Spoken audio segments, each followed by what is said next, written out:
aktivitas yang kita lakukan sehari-hari pasti bergantung pada keadaan jantung kita yang selalu berdetak.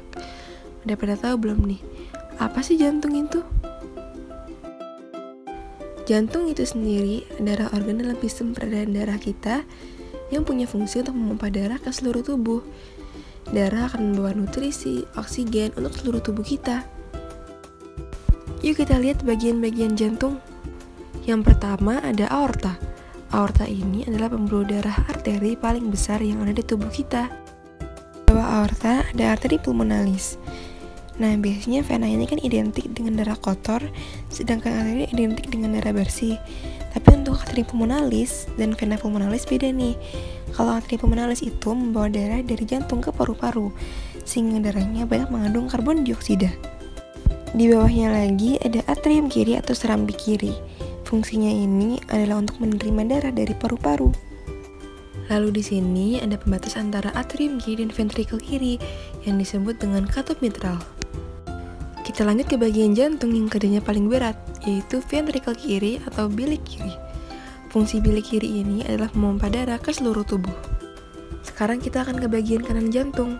Yang pertama ada vena cava superior. Vena cava superior ini punya fungsi untuk membawa darah dari tubuh bagian atas ke jantung. Selanjutnya ada vena pulmonalis yang berfungsi untuk membawa darah yang mengandung banyak oksigen dari paru-paru ke jantung.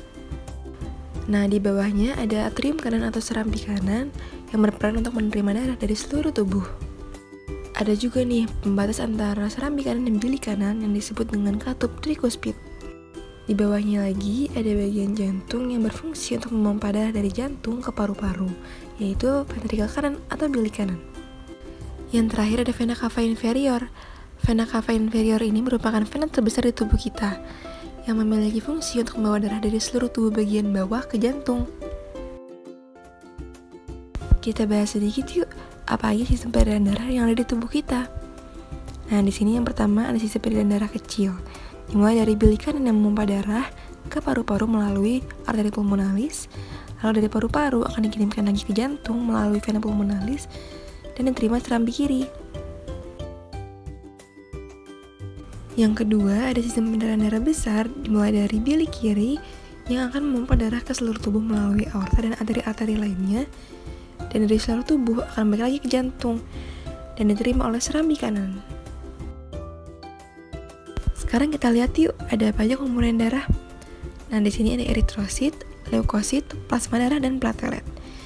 Eritrosit berfungsi untuk membawa oksigen dalam darah, leukosit berfungsi untuk membuat antibodi dalam darah kita, plasma darah adalah cairan darah, sedangkan platelet adalah keping darah untuk membekukan darah kita. Kira-kira di pembuluh darah kita bisa terjadi apa sih? Nah, salah satunya ini arteriosklerosis. Arteriosklerosis ini disebabkan oleh plak-plak lemak atau kolesterol yang menempel di dinding pembuluh darah. Plak-plak inilah yang akan membuat pembuluh darah kita tersumbat. Arteriosklerosis ini dapat menyebabkan jantung koroner dan stroke.